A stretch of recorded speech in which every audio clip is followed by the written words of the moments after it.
What are we talking about?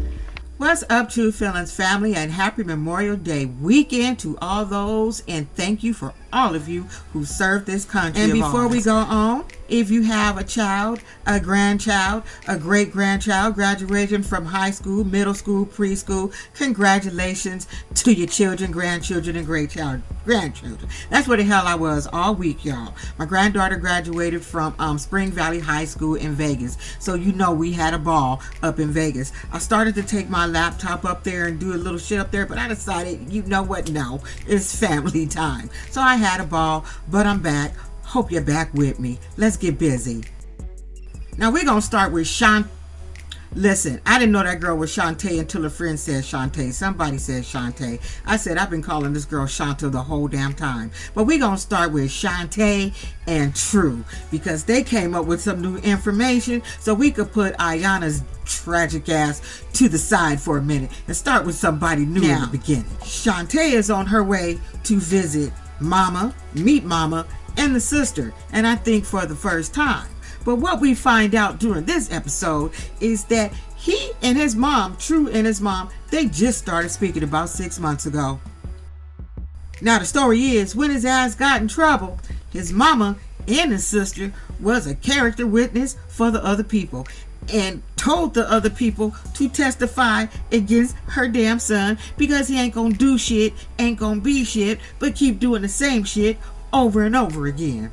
What? I said, damn. You must have been real asshole, True, for your people to go ahead and snitch on you like that. Like you must be one. Shante, you better beware, because if a mama's telling you some shit, please listen to it. Listen, when we as mothers tell you shit about our sons, please listen to us. We are not trying to blow smoke up your ass. It's not that we don't like you. We don't want to see this. We're trying to give you warnings. I used to give my sons, girls warnings. They just wouldn't fucking listen.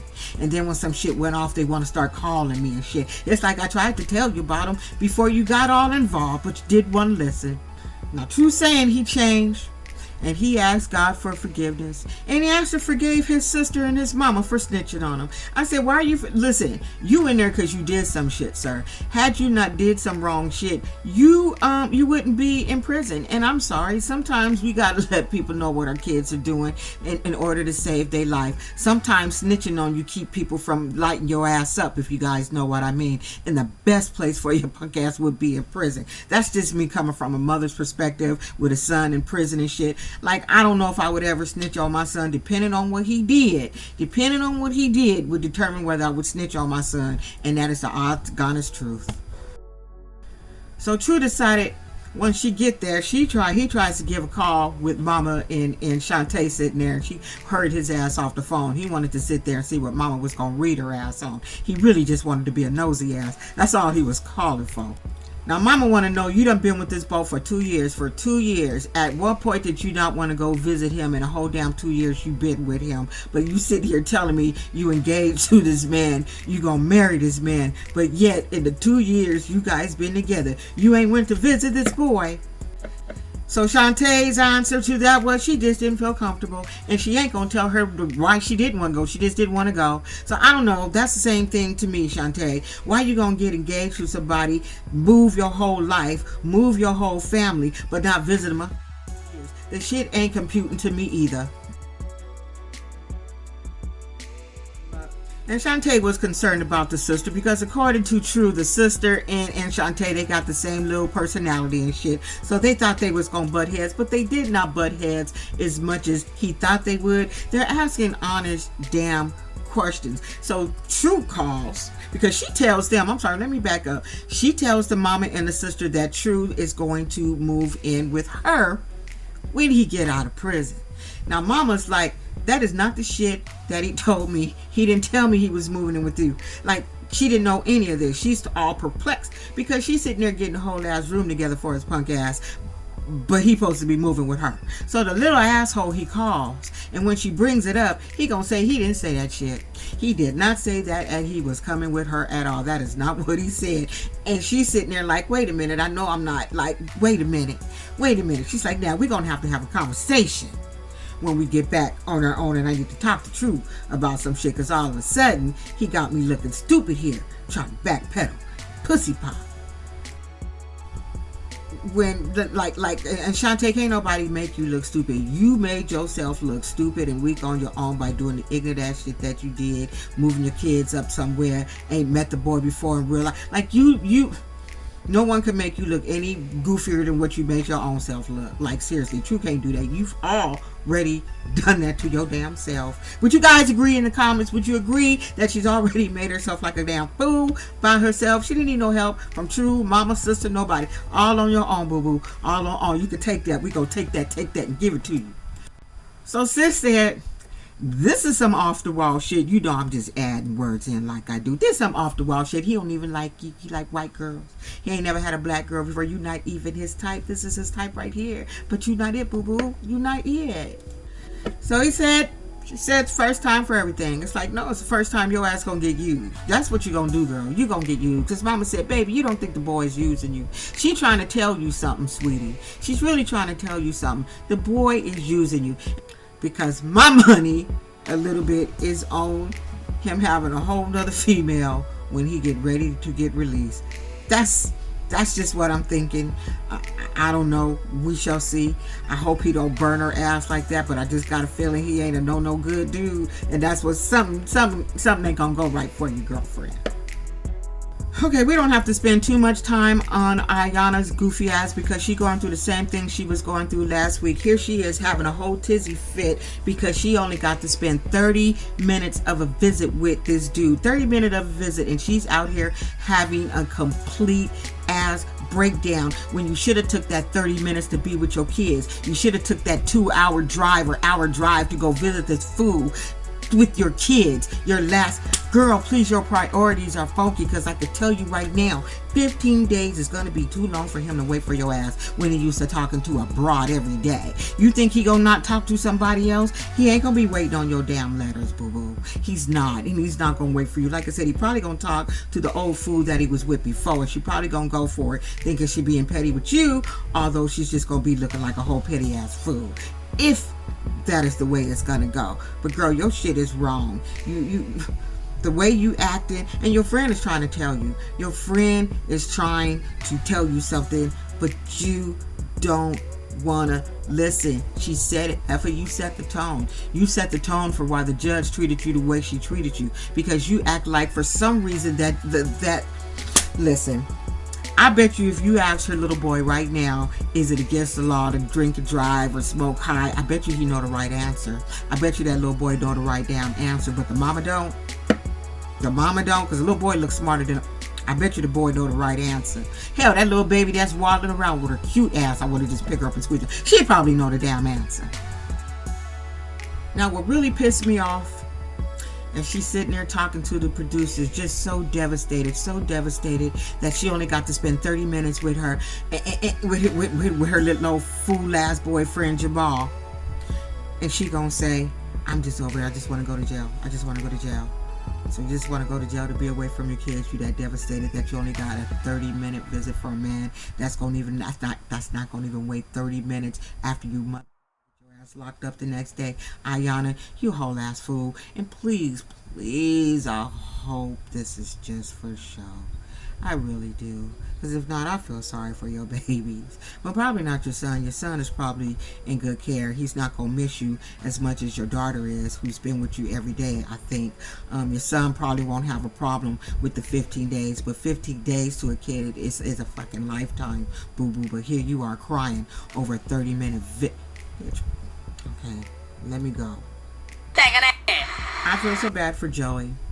Because when you get introduced to their family members, like their moms and dads, although we don't know these people, you brought us into your lives, so we kind of feel like we know them on just a little bit of a level, just a small level. So to find out that his mom had an aneurysm, the stroke thing, I can relate. And dude, I feel so bad for you, and I hope she can pull through. But at this point, he don't need to be with Michael. Michael is sitting here knowing damn well he might not even get out. And yet this man is sitting here dealing with the fact that his mom might not make it. Or he might have to end up taking care of her and the father. you know, and here he is gonna have to deal with a whole ass lie because dude ain't telling him shit about he may get an extended 6 years because he had a new charge and an old charge. So let him know he's already going through enough so he don't have to sit here and wait for your ass, because Michael is no good for him. Michael is definitely going to get back out, get to using and do whatever it is he knows how to do, because it seems like that's all he knows how to do. Andrew and Candice. I can relate to Candice on a few things, but old girl is petrified because she went to that little care center and they told her ass that she could leave. They said, you ain't even got to stay here. You just need to call every day to make sure we know where you at, what you're doing, who you be with. And she's like, well, shit, I don't know if I want to do that shit. Give me a cigarette, because right now, probation, and they determine my shit. But she's like, fuck it. If they said I could go, because I don't want to be here. She just gonna follow the rules and go ahead and go because she want to see her apartment. I don't blame her. If they would have told me, it's okay, just go keep checking in, damn it, that's what I'm gonna do. Like, they the ones told me to do it. Here, sign this paper, let me know. Like, you need to let them know that you told me I could go to my address.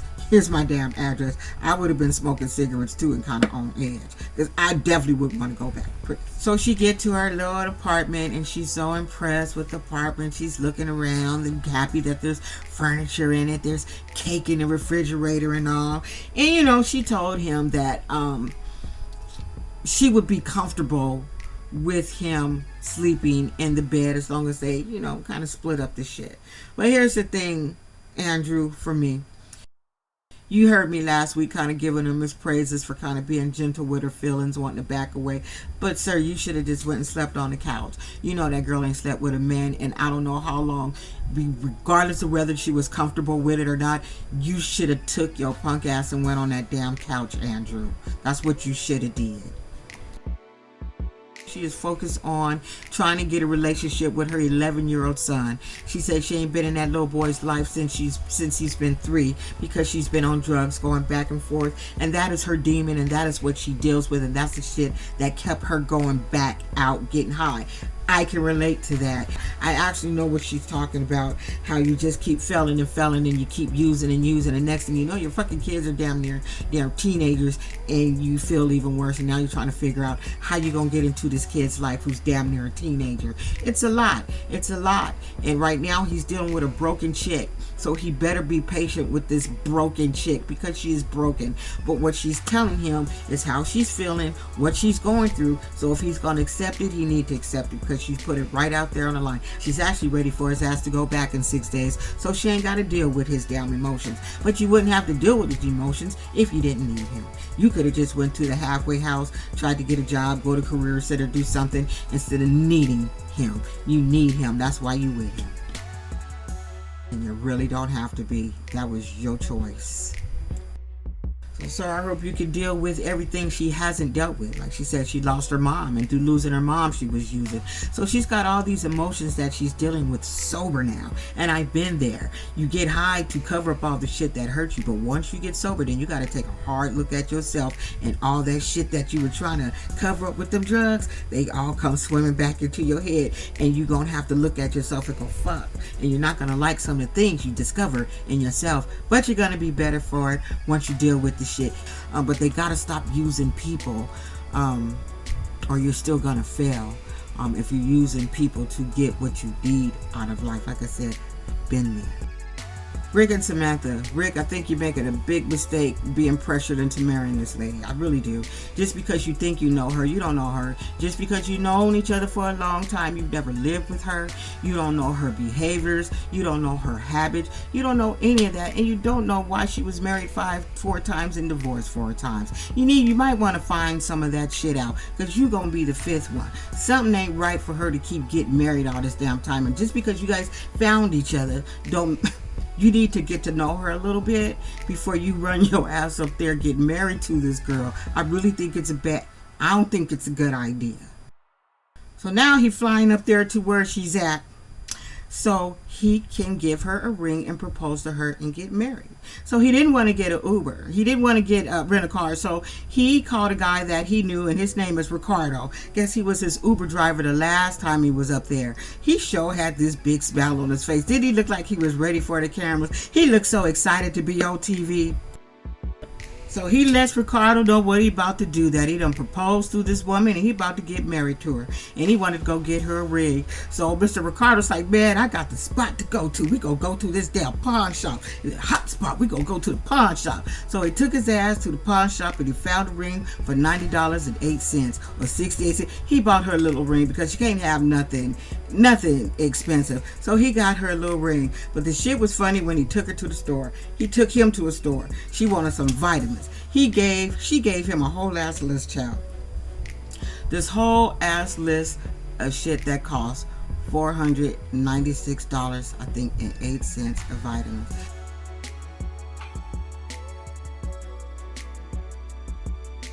And Ricardo said, sir, why does she need all this shit? She 115 pounds. He says, I'm straight up from the hood. That heifer over there and they're selling that shit. She don't need all that shit. She over there hustling, making money in that spot. That's what he said. That's what he thinks she doing. And he probably right about that shit. Ain't no way in hell. He's sitting there saying he ain't got no money. He can't do this or that. But yet you spent $496 on some vitamins, Rick. Rick, come on now. But you was sitting there saying you can't go please. The fuck? Anyway. That's it. That's all. Don't think it's a good idea. I'll see you guys with something else later on. Don't be an asshole, y'all. Bye.